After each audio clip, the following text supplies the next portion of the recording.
عرض احترام مجدد ما از خطاب صاحب محترم تشکر میکنم در قسمت ازی که با دیولنجرگه مهربانی دارن و خطاب صاحب یک شخص ملی است. ما باید در خاطر بگیریم که تلویزیون پیام افغان کمک کنیم. تلویزیونی است که مربوط تمام مردم افغانستان است و آرزوهای مردم افغانستان برآورده میسازه. حال میریم به سفر به لوگر. لطفاً با ما باشید.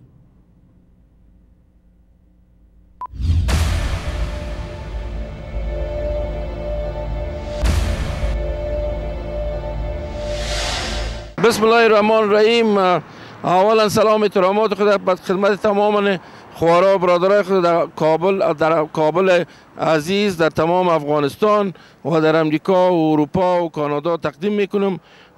تاریخ 13 نوامبر 2013 است. ما در راه لوگر میدان وردک هستیم. ما میریم به طرف ساحه فعالیت یعنی فعالیت‌های نظامی اردوی ملی افغانستان و پلیس ملی افغانستان. شما میبینین این سرک را که شما میبینین این سرک لوگر میدان است. پیشتر گفتیم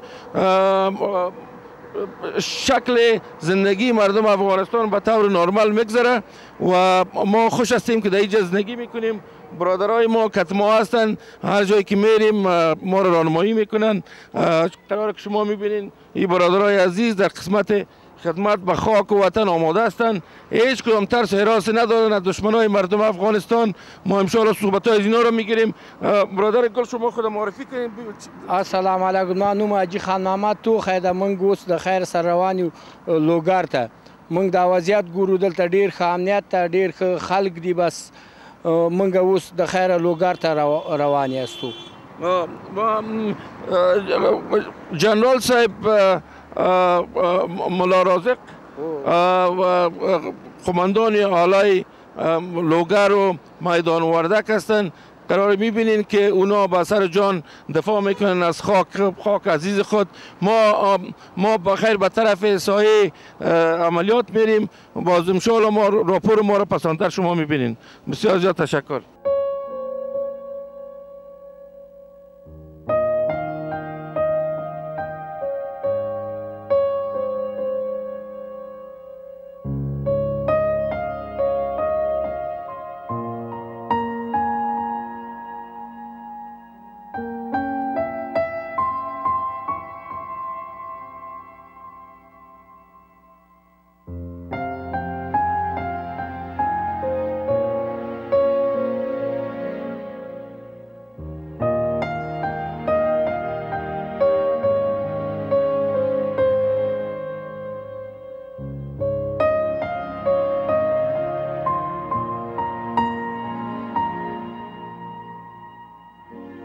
سلام علیکم روجانا. څنګه یې تابوتونه ښه دي؟ خیر خیر دي؟ شکر، تاسو ښه یاستئ؟ خیر راغلی ولایتي ساحې ته، هر کله راشئ. ژوندی اوسئ، ژوندی سئ. ګرانه وروره ستا نظر د ډیورند په هکله څه شی ده؟ زما نظر دا ده که رئیس جمهور صاحب غواړي یعنی خپل وطن قوای لکه ملي اردو یا پولیس قوي کی یا خپل وطن پرمختګ ورکي، باید هغه ډیورند کرښه دې سره معلومه کړي او هغلته لکه زموږ نن سبا په اردوي ملي باندې او پولیس باندې ډېر زیات اطمینان موږ لرو چې هغه ساتلی شي. بیا مخالفین نشي کولی چې دلته راسي انتحاري حملې وکړي یا په اردوي ملي باندې یا په کوم ښار کې دماکه وکړي هغه وکړي. که ډیورند کرښه قوي وي خو امنیت د افغانستان قوي ده. که ډیورند قوي اردو به په پښو ولاړي، پولیس به په پښو ولاړي، همدارنګه نور. موږ غواړو ډیورند کرښه له منځه یوسي، له منځه یوړل شي. دا زموږ خاوره ده، هغه بندرونه ګوادر بندر زموږ ده. موږ بالکل آزاد کیږو. او که چیرې همدغه ډیورند کرښه چې معلومه شو خو افغانان آزاد شول، هر څه سوکالي شوله، دا د افغانانو یو حق ده. افغانان خپل حق غواړي، نه چې دا د پاکستان حق دی بل دی. افغانستان حق ده، په حق باندې تجاوز شوی ده. دا باید که بین المللي خلک وي، باید د امریکا وي، که بلې دا ډیورند کرښه لکه د افغانستان باندې تجاوز شوی ده، دا تجاوز باید د هغه کي چې ولې په افغانانو خاوره باندې تجاوز شوی ده. د ډیورند کرښه چې افغانستان کله خبرې کوي دی نه معلوموي، دې کې مشکل څه ده؟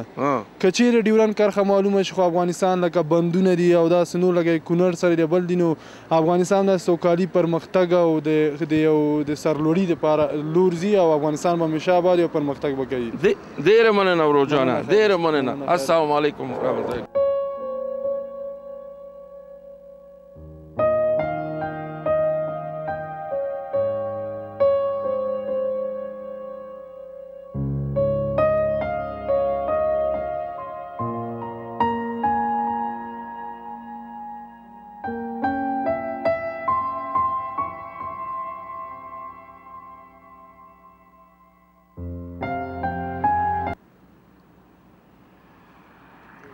ما اینجا در تنگی لوگر سنگ نوشته هستیم برای تمام خوارا و برادران نشان بدیم که مملکت ما چه یک مملکت مقبول و قشنگ است. برای معلومات او خوارا و برادرایی که در اینجا آمدن این سنگ نوشته میگن تنگی به طرف لوگر میدان وردک ما میریم. شما این ببینین ما طرف لوگر میریم فعلا. خب بسیار خوب بسیار خوب. شما ببینین که افغانستان ما چی زیبایی داره، مردم دلیر و مردم بسیار شجاع. ما میریم حقایق شرایط فعلی رو به شما میاریم. باز انشاءالله در وقتی که ما در لوگر رسیدیم و باز میدان وردک تمام چیزها رو به شما نشان میدیم. با ما باشین.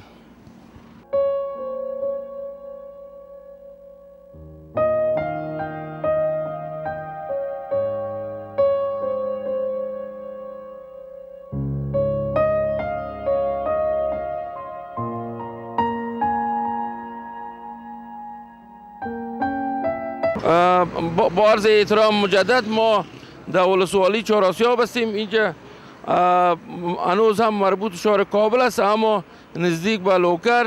ما میریم به طرف لوگر، جایی که فعالیت‌های نظامی آپریشن یا عملیات‌های نظامی در جریان است توسط پلیس ملی، اردوی ملی. ما خواهش برادرانه ما از طالبان و برادرای طالب داریم که شما بیاین مملکتتان را آباد کنین. شما بیاین به عوض از این که طرفداری خارجی ها را کنین، خصوصا آیسای کنین، شما بیاین که مملکتتان آباد کنین، که ما یک جای شوین. این کار که شما میکنین عزت و حرمت افغانتان پایمال میکنین و مملکتتان از بین میبرین. این کار است که باید شما باعث ناجی مردم افغانستان شما بیاین تمام ماشیندارایتان تفنگتان طرف آیسای و پنجابی ها کنین. چرا دشمن سرسخت مردم افغانستان پنجابی هست و ما همین مشکل حل کنیم، مملکت خود دوباره آباد کنیم. وظیفه تمام مردم افغانستان است. اگر شب شما یک شات بگیرین از بازار چهار آسیا.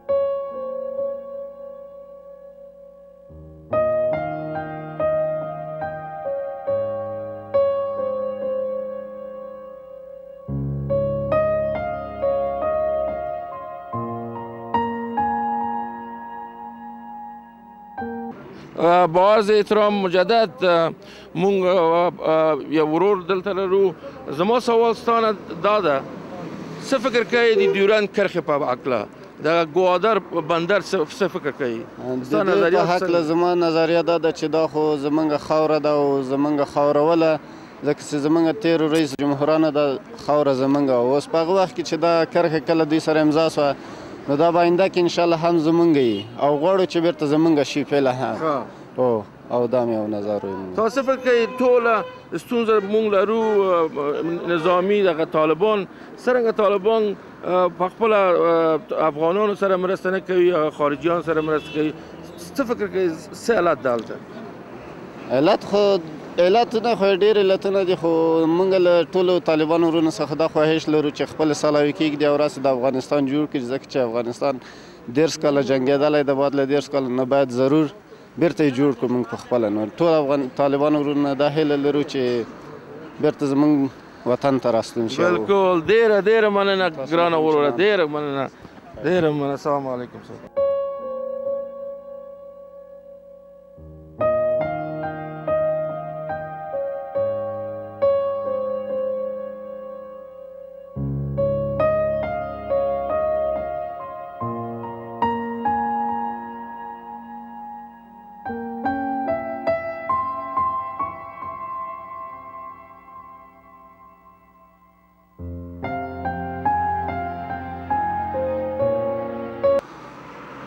بسم الله الرحمن الرحیم. ما در ولسوالی موسعی هستیم که تقریبا یک 10 دقیقه بعد ولسوالی لوگر شروع میشه. برای معلومات شما ببینین که اینجا تمام مردم ما، تمام افغانای ما از هر گونه آرامی برخوردار هستن. شما ببینید قسمت ساختمانی و ما کت برادرها صحبت کردیم، روی برادرها در قسمت خط دیورند بسیار روی مثبت است و اونا نظر دارن که باید خط دیورند از بین بره. این مشکلات فعلی افغانستان و همین آمدن طالبا داخل خاک افغانستان خصوصا در ولسوالی لوگر و میدان وردک کلش تاثیرات همین خط دیورند است.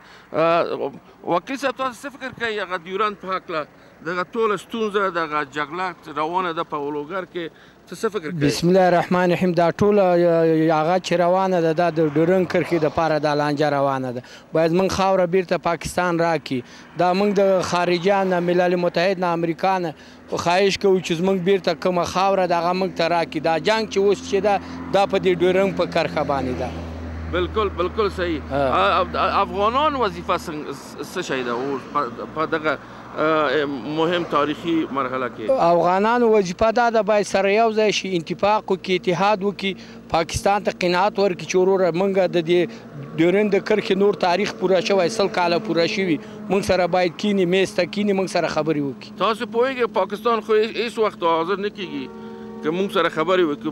موږ د قانوني له لاره غواړو په خپله ستونزه حل وکړو که هغه باندې شي ټول افغانان آماده دي چې په خپل حق بیرته اخلي.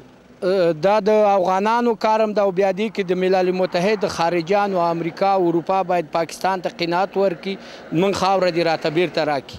دغه طالبانو زه غواړم طالبانو زموږ ورورونه ده هغوی بیرته افغانستان ته راشي، د افغانان عزت احترام او تعالی د هغوی په اتفاق کې ده پنجابانو سره مرسته نه وکړي. زه غواړم یو اتفاق د افغانانو په منځ کې راشي. د طالبان د پاکستان طالبان سره ګټه ده. موږ طالبان ورونه دي، موږ ټول افغانان که تاجک دي که پارسیوانان دي که ازبک دي که بلوچ دي چیرې چې افغانان دا ټول یو دي. دا باید طالبان ورونه بیرته افغانستان ته توجه وکړي، دا خپله خاوره ده، بس موږ سره باید کمک وکړو. ډیره مننه وکیل صاحب. سلام علیکم.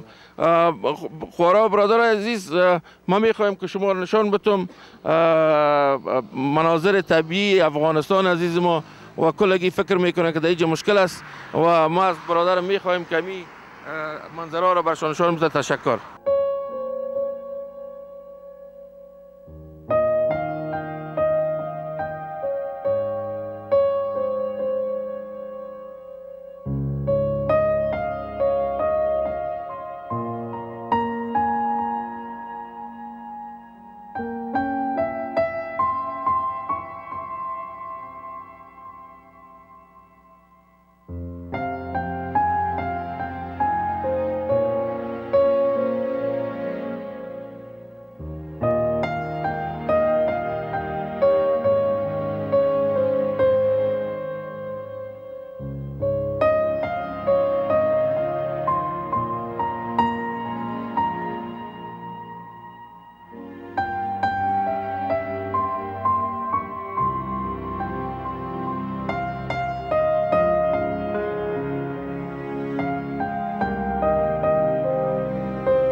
السلام علیکم و رحمت الله و برکاته. مونږ ته محمد آغا په ولسوالي کې یو. ګرانه ورور ستا نظر د دیورند په هکله هغه زمونږ خاوره زمونږ بندرونه څه شی ده ورور جانه؟ بسم الله الرحمن الرحیم. زه په صفت د یو فرد د افغانستان، په صفت د یو زوی د افغانانو دا وینا لرم چې افغان خپل حدود اوس له لاسه ورکړي، افغانستان خپل حدود له لاسه ورکړي دي. د افغانستان دغه ناامنۍ باندې به زه وغږېږم چې افغانستان کې چې دغه ناامنۍ پیدا شوې دي د دو ټولو وجه د ډیورند کرښه ده او هغه کرښې دي، هغه حدود دي چې موږ له نورو مملکتونو سره لرو.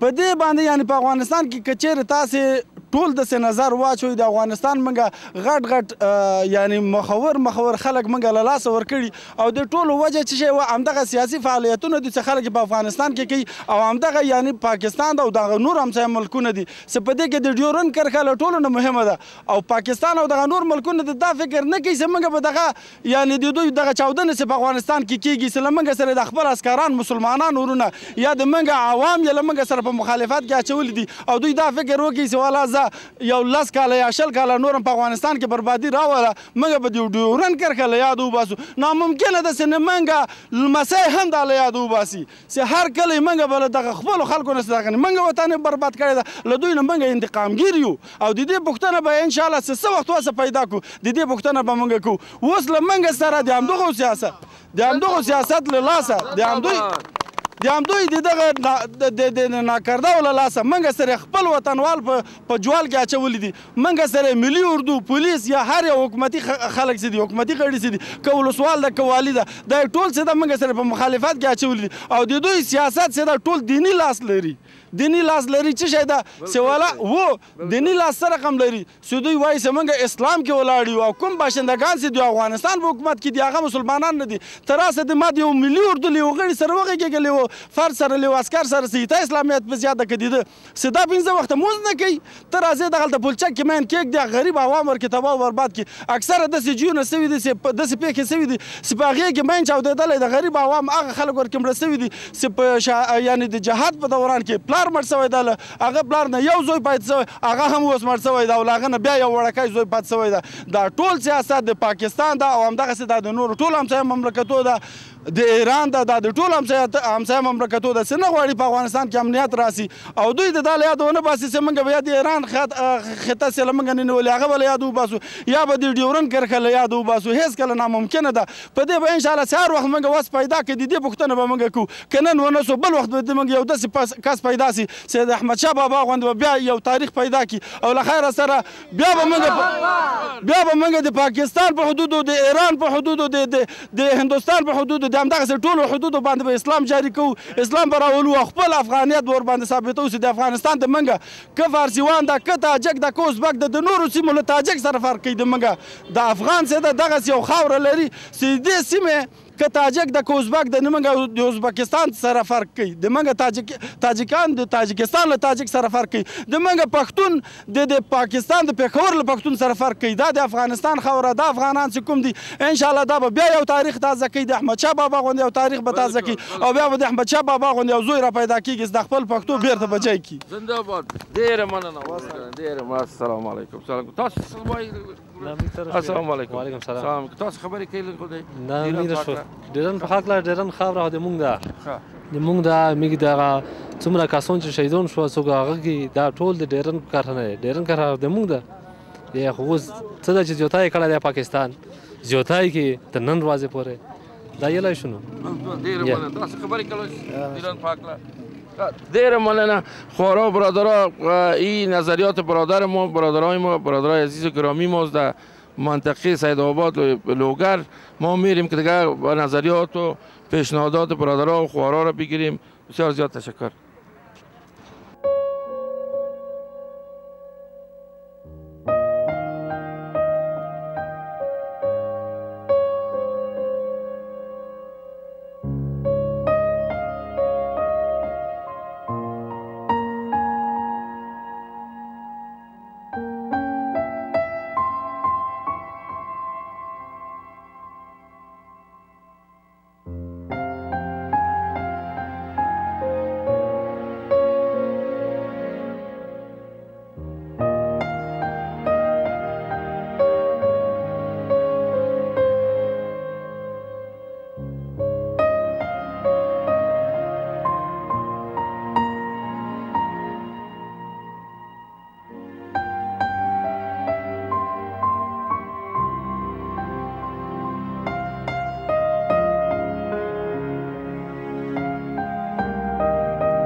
ما در ولسوالی لوگر هستیم. ولسوالی ماداغا ولایت لوگر. ماداغا ولایت لوگر.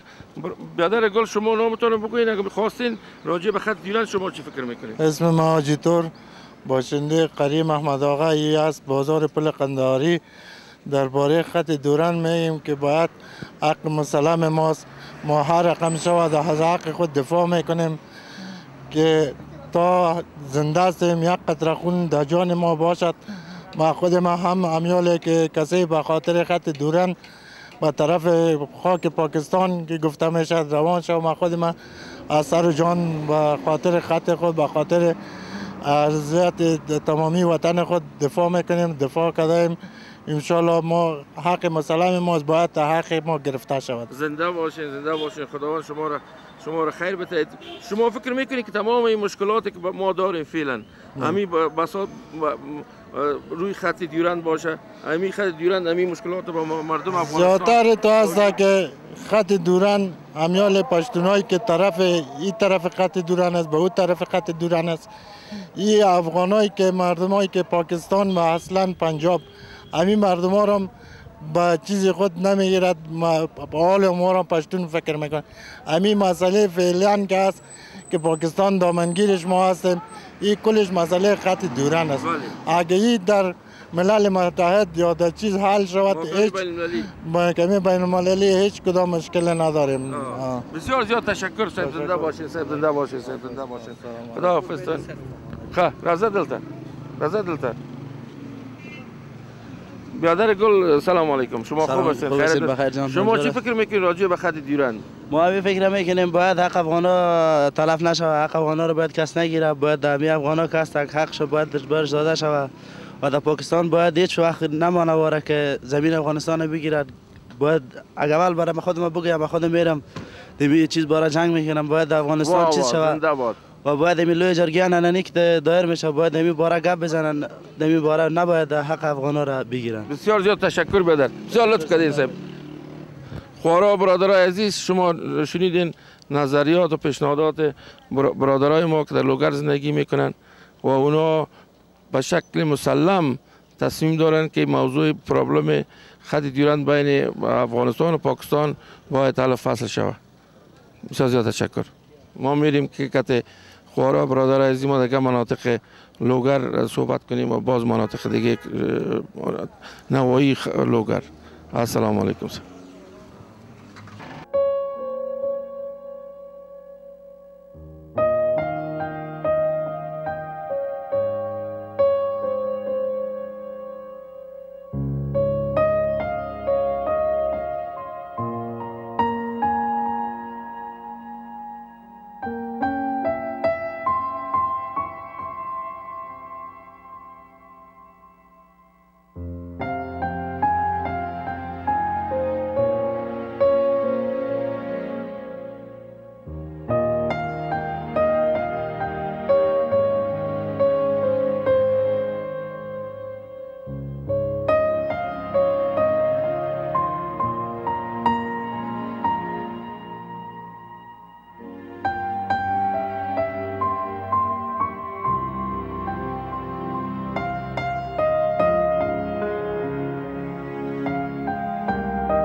باز با عرض احترامات مجدد شما ببینید ما در ولسوالی لوگر هستیم. شما محمد آقا ولسوالی محمد آقا شما ببینید جوانای غیور افغانستان، شجاع و دلیر افغانستان از تمامت اردی افغانستان و از ناموس افغانستان، از خاک افغانستان دفاع میکنن. شما میبینید این جوانای افغانستان ما را. من خواستم که یک اندازی به شما میل نشان بدم. شما ببینید که ما به همراه اینا هستیم. بسیار زیاد تشکر.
سلام علیکم. سلام تو را ما تقدیم میکنیم.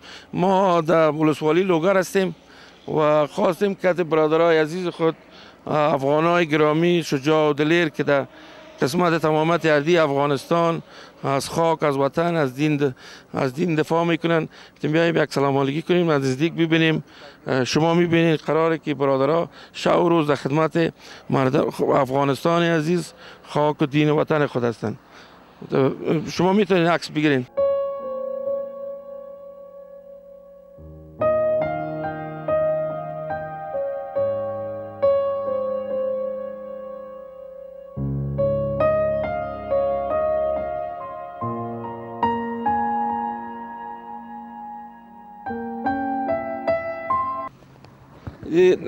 شما در این قسمت سرک که میبینید در اینجا بادیگاردهای والی ولایت لوگر پارسال شهید شده بودند. در قسمت پایینتر ما زمین خاطر آمدیم استاد شدیم که به شما نشان بدیم که انشاءالله امنیت تامین است. مردم افغانستان کنترل داره در مقابل تعرض بیگانگان.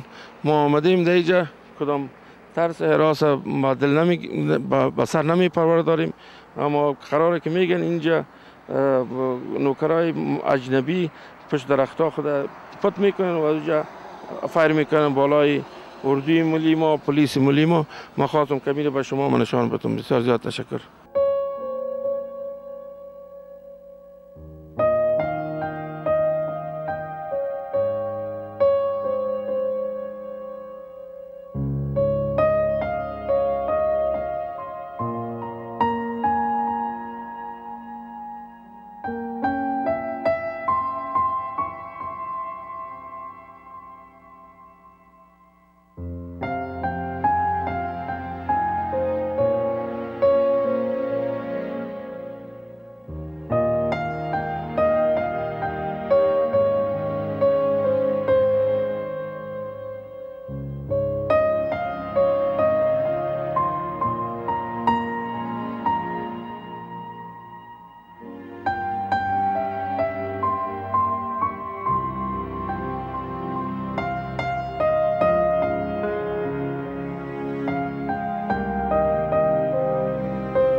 با عرض احترام مجدد ما در بازار کلنگار لوگر هستیم. اینجا رفیقا و دوستای افغان ما، برادرای عزیز ما، برادرای شجاع ما همراه است. ما میخواهیم که توجه اینا را یا فکرشان راجع به خط دیورند پرسان کنیم که نظرشان در این مورد چی است. برادر گل اسمتان شما چی فکر می‌کنید؟ اسم من سید شیرافضل باشنده چیز هستم، کلنگار ولایت لوگر. فعلا مسئول در انستیتوت مدنی لوگر می باشم. راجع به خط دیورند باید هر افغان باید یک مسئولیت داشته باشد، چرا که خاک ماست. تجاوز به خاک، حتی که به فامیل یک نفر تجاوز میشه، مقدر که احساسات در مقابل فامیل خود دارد، باید در خط دیورند همچنان احساسات داشته باشه. باید قدر که حق ما است، کسی که سر ما خود تجاوز کرد، حتی که خون ما بریزد، باید موثق خود دفاع کنیم و دفاع هم میکنیم. هر کسی، هر شخص افغان همیشه دارد، خصوصا اول خودم. شما فکر میکنین که تمام مشکلاتی که فعلا در افغانستان است و همین عملاتی که میکنن نوکرای پاکستان، فکر میکنین که علتش همین خط دیورند است؟ 100% گفته نمیتونیم که گپ باشه. شاید باشه، امکان داره چند فیصد این گپ هم باشد. خود سیاست‌های خارجی زیاد گفتم میگویم چون حق هست، حق مال خداست. خب دوباره دیگه سیاست ما مقدر سیاست مدار هم نیستیم که بگیم که چی باره. خب نظر شما درست است. او گپ هم است که به خاطر که خط دیورند به خاطر فعلا تصرف پاکستان است، نمیخواد که چون سر حالا خود ملک از او شده، نمیخواد که چیز کند، بالاخره یک شور مشور در بین افغانستان مندازه که هیچ فکر کس نشود به طرف از او که از خاک خود دفاع کنه. در جنجالای ببینیم پدر در بین بچه انداخته، بچه را در بین برادر این خانه به او خانه انداخته، به می شک هیچ کس فکرش نمیشه، به او فرصت پیدا نمیکنه که برو از خط دیورند دفاع کنه. بالکل بسیار زیاد تشکر برادر. تشکر از شما، زنده باشین. برادر گل سلام علیکم صاحب، چه حال دارید صاحب؟ شما خوب هستید؟ خیریت باشید؟ بیا امیر برکم شما قاسم. شما چی فکر میکنید راجع به خط دیورند؟ خط دیورند خب بهترین خط تجارتی است به خاطر کشورهایی که در ما میخوایم که کشور ما صنعت را کار برده و یک کارهای صنعتی ملکی را قیوی را به کار برده و خط دیورند ما میدونیم که همه کشورها امضا کنیم. خط دیورند وقت خط است که خاک ما یک وقت بود 1893 توسط انگلیس‌ها گرفته شد، با 1947 پاکستان تأسیس کرد و ما میخوایم کنیم خاک که زیر کنترل پاکستان است که بنادر خود ما میخوایم دوباره رو به دست بگیریم. ما در این موافق هستیم، ما میتونیم که در این کاندید کنیم یک نماینده قرار تعیین کنیم و با امو گفته های امو نماینده ما عمل کنیم و ما میتونیم که به این موافق هستیم در این کار که ما امور از پاکستان بکشیم. بسیار زیاد تشکر، لطف کردید. زنده باشید. کدام صحیح؟ بسم الله الرحمن الرحیم. متکاله کیگو په دې خاورې کې زندگی کو، یو شپته او یا کاله کیږي مو په دې خاورې کې زندگی کو، هیڅ وخت مو خوشحالي نه درلودلې، هیڅ چا لاسه د ګاونډي لاسه پوه شوې، ګاونډي او ټول ورته دغسې کړي دي چې دشمن دي د مو وینې ته خاورې ته ټولو ته وږي دي، صغیر وینې توی مکړې ډېرې مو توی کړې، تر اوسه پورې تویوو، هیڅ خوشحالي مو په دې خاورې کې نه درلودلې. دا د چا د لاسه؟ دا د ګاونډیو لاسه. هر وخت جذب کوي در نن ورځې پورې شپېته اویا کاله عمر مې تېرېږي، غاښ مو په خولې کې یو هم نشته. تمام ورځ شطرنج بازی کوي، ولې مو مسلمان نه یو، مو د دې خاورې نه یو. بس صحیح ده بابا. واندن خط ورن ان پوکچوک ده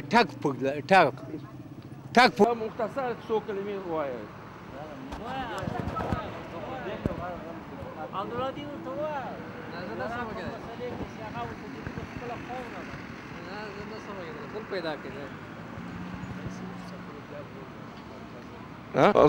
با عرض احترام مجدد ما در مرکز ولایت لوگر هستیم. قرار پشتر میبینید مرکزش است. اینجا خوارا و برادرای عزیز ما بسیار ما را بدرقه کردن و خصوصا برادرها. شما میبینید که اردوی ملی ما، پلیس ملی ما در قسمت تامین امنیت بسیار رول اساسی دارن و ما آمدیم که راپور به شما بتیم. این مرکز فعلا از نگاه امنیت بسیار بهترتر شده و شما میبینید که ما اینجا آمدیم و این راپور به شما ما شخصا ما تدارک میکنیم و ما میخوایم که برادرایی که در اینجا زندگی میکنن اونا صحبت کنیم، نظرشان راجع به خط دیورند و پرسان کنیم. خبر کی؟ دیورند پاکله؟ نه؟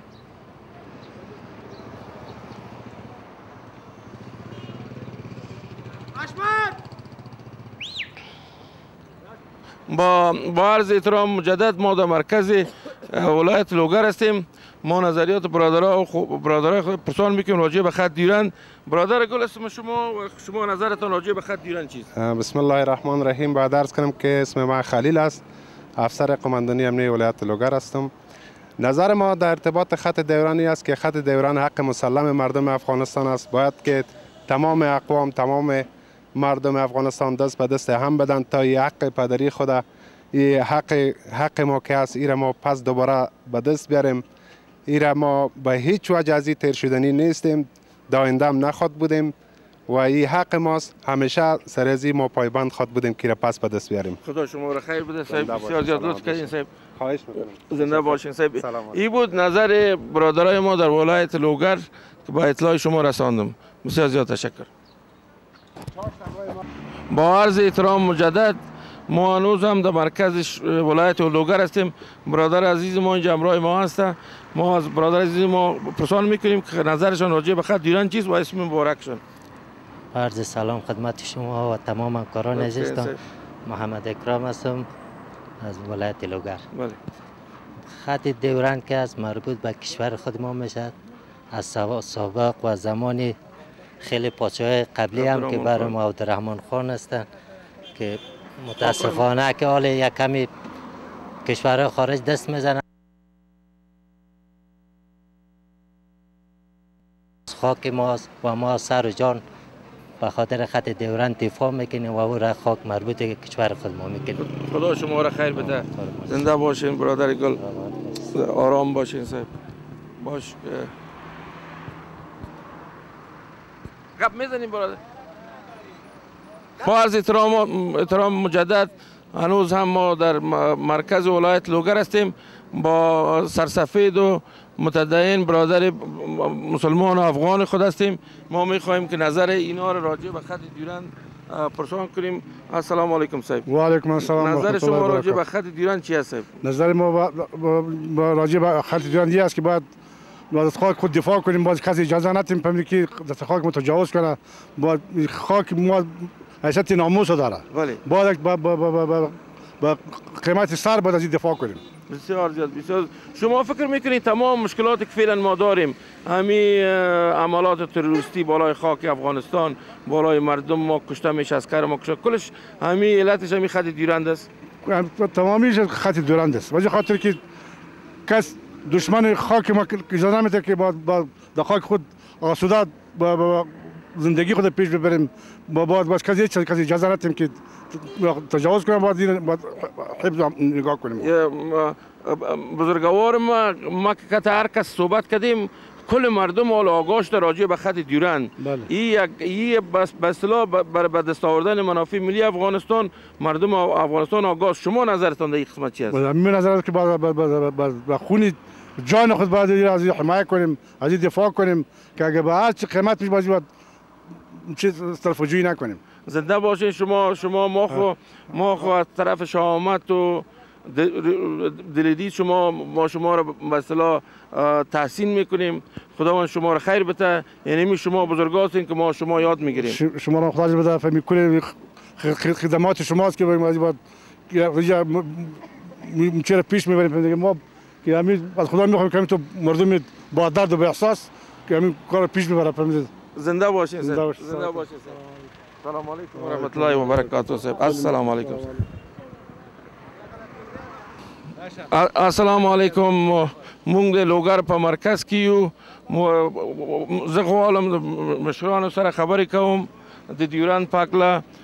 ګرانه وروره مشره، ستا نظر د دیورند په هکله څه شی ده؟ چې د ما نظر چې د خو خپله خاوره ده، کرخه کومه کرخه چې د موږ له مشرانو موږ ته ویل شوي دي او کومه د موږ ده هغه د موږ ده، له هغې نه تېرېدونکي او نه تېرېږو. خپل وطن خدمت په موږ فرض ده. پوه شوې؟ بالکل. کوم حق چې موږ ته له مشرانو نه پاتې شوی او کوم موږ اورېدلی دي د هغه نه موږ تېرېدونکي نه یو. بالکل. تاسو فکر کوئ دا ټوله ستونزه د دیورند په باب کې د دلته دغه عملات، دغه پاکستان مداخلو په عملات په کونړ کې ته څه فکر کوي مشره؟ دا چې دا یعنې غټه خبره دغومره فکر د ما نه رسېږي، خو بس الله ښه پوهېږي. وادې اورېده یو اندازه دا تکلیفونه خو شته په افغانستان کې. دا موږ یونو چې دغه نن د موږ افغانستان مخلوق داسې اواره ده په دولتو باندې بې سرپرست او بې هغه ورک ده. همدغه حالونه دي چې بس ستا مشرتوب، ستا رانمایی، ستا لیدرشپ دغه مشرانو ده موږ انشاءالله متحد کیږو، واحد کیږو، بیا په خپله مملکت جوړوو انشاءالله. شکر الحمدلله موږ مسلمان یو، دغه ملک د اسلام ده. بالکل. که موږ هر پري کې که پارسوان یو، که پښتون یو، که تاجک یو، که نورستاني یو، دا موږ یو موټی یو وطن باید جوړ کړو. دا په موږ فرض ده. له وطن موږ مور او پلار ده. پوه شوې؟ چې مور او پلار د چا نه یې هغه سړی بې سرپرسته یې، لیکن دغه وطن په موږ حق لري. دا به موږ تاسې جوړوو انشاءالله تعالی چې له څو ژوندي یو خپل وطن به ساتو. ډېره مننه.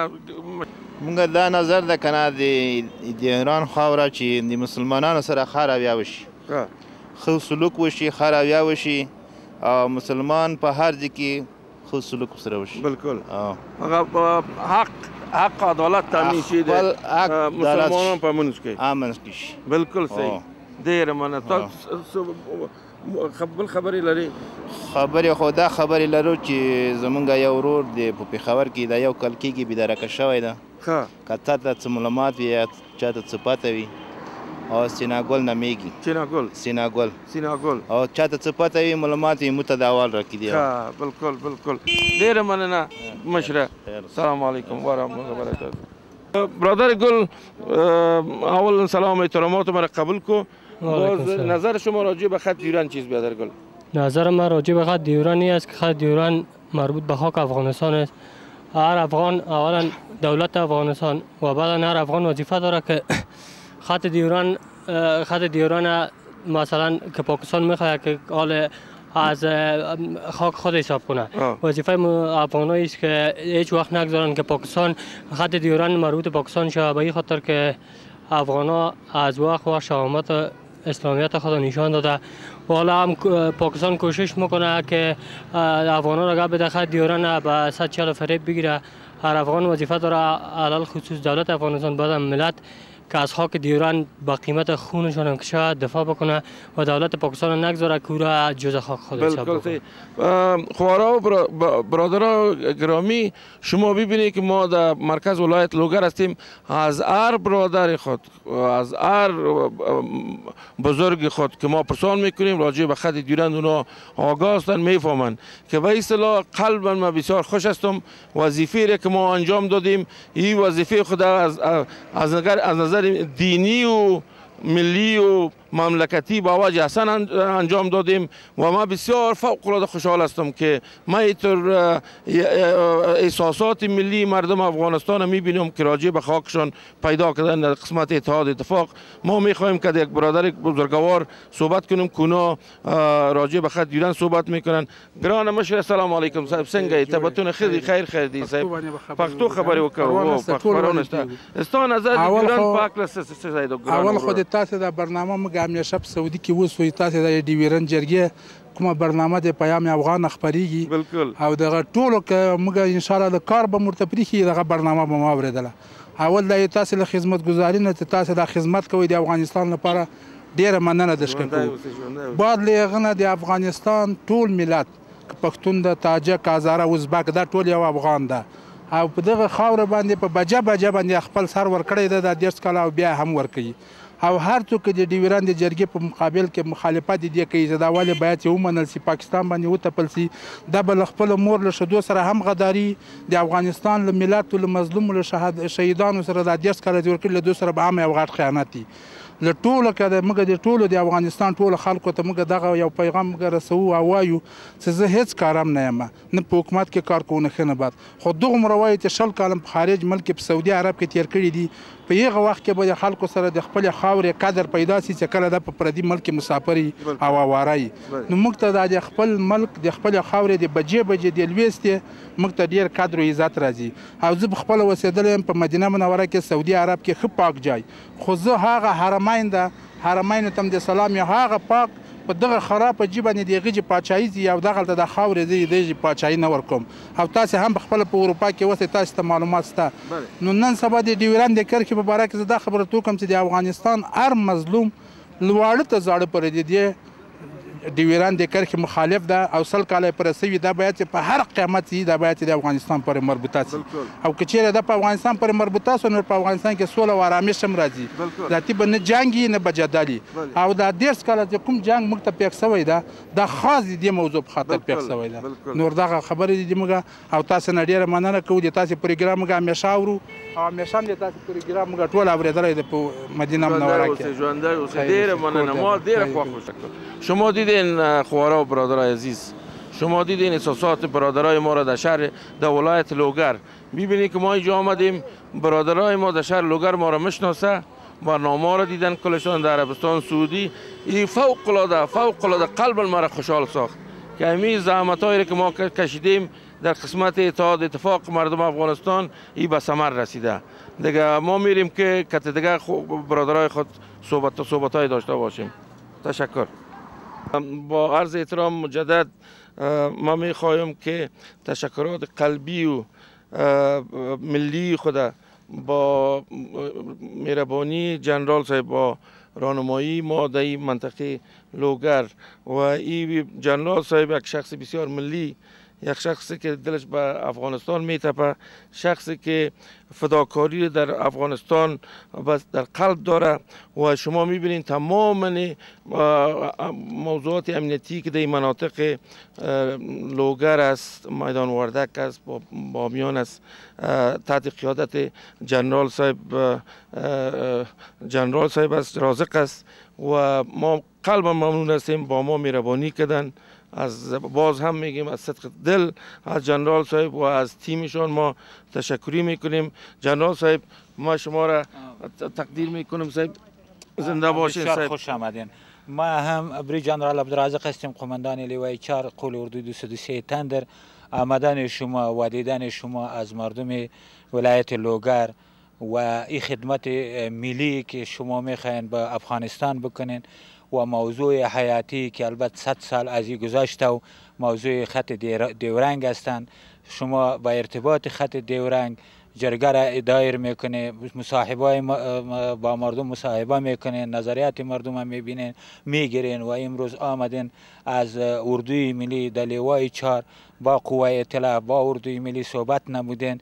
شما لایقت و شایستگی دارین که ما چیز در اختیار داریم تحفه را برای شما بتیم و شما را نوازش بکنیم، شما را قدردانی بکنیم. بنان به سپاس خدمات شایسته شما مایی که کلتور و رسم و رواج مردم افغانستان هستند، اینی جیلک به نمایندگی اردوی ملی لیوای 4 منصوبین لیوای 4 برای خودتان تحفه میتیم که یک کلتور و انانات مردم افغانستان است و همچنان این فکولی که یک تحفه مجاهدین هستند و یگانانه مردم افغانستان است، بخصوص از احمد شاه مسعود خدا بیامرز ایران برتن. ما به نمایندگی اردوی ملی یک تحفه میتیم، تحفه اینا چیزی ما و از خداوند برای خودتان خدمات بیشتر میخوایم. همیشه کامیاب و موفق باشین. برادرایی که با شما آمدن و توخی صاحب یعنی نماینده مردم دی سبز، مالک عمومی رئیس شورای دی سبز آمدن با اردوی ما از لیوای ما از اردوی ما دیدن کردن، از هم سپاسگزاری تشکری میکنم. بسیار خوش آمدین، بسیار خوش آمدین. سفر خوب براتون میخوایم. تشکر صاحب، لطف کردید صاحب. زنده باشید.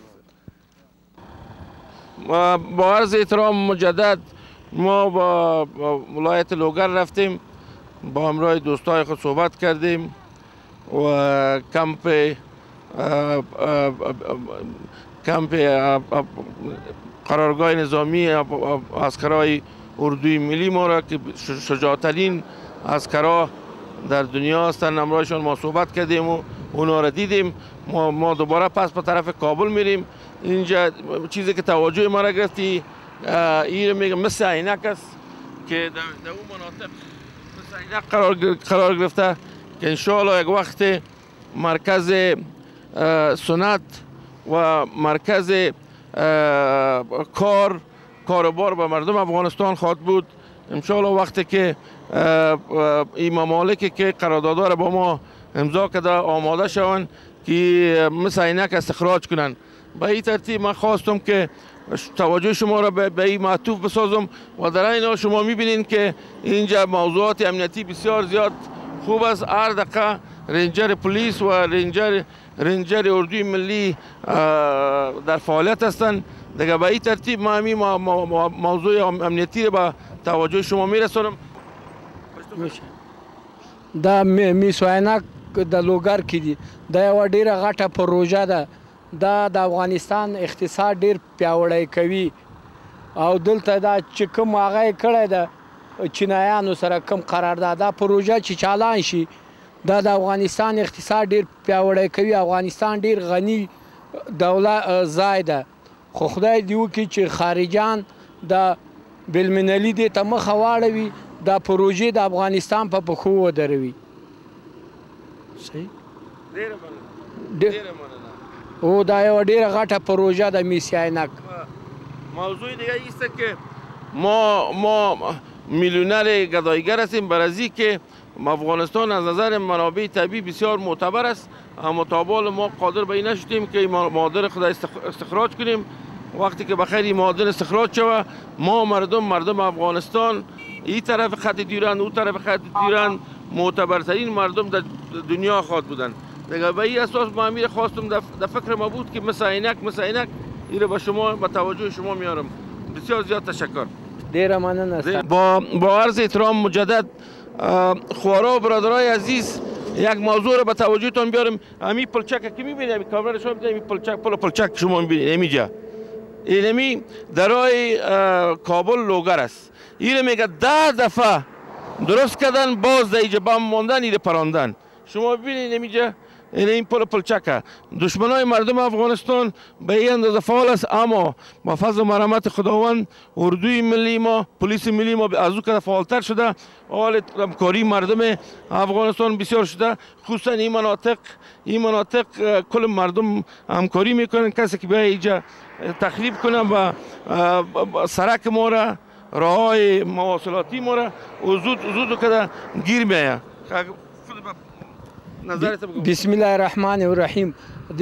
د لاس کالو کې رئیس دولت کرزي صاحب ډیر کار کړی دی. ټول سرکونه د افغانستان پاخه دي، خو د افغانستان دښمنان موږ نه سرک را پریدي، نه مکتب را پریدي، نه قامي سپینګیري را پریدي. دیو ته د خدای اول هدایت وکړي، که هدایت نه کوي خدای د خدای قهر او په غضب ککړ شي. دغه پلچک ویني متین صاحب دا لس ځلې جوړ که بیرته وران که بام اچولی دې باندې لاندې ماینونه کېښوده 10 دفعې که ډېر کار شوی په افغانستان کې، ټول سرکونه پخ شوي دي. ما از همین خاطر برادرها خوارای عزیز، از همین خاطر ما آمدیم در ولایت لوگر که کلگی تبلیغات انداختن که ولایت لوگر نام است. یعنی ببینید خود ما تا مرکز ولایت لوگر رفتیم، در قرارگاه نظامی رفتیم و ما جنرال صاحب رازق دیدیم. خداوند اینا را خیر بتن، بسیار فعال است در قسمت امنیت این مناطق. ما خودم شخصا همین تخریب دشمنای مردم افغانستان، نوکرای دشمن افغانستان، ما براتون شخصا فعالیتاشون براتون ما پیشکش میکنم که شما ببینین، شما بیاین از وطنتان دفاع کنین، در جایی که هستین انشاءالله خط دیورند خلاص کنیم که دشمنای مردم افغانستان از افغانستان دست برداره. بسیار زیاد تشکر.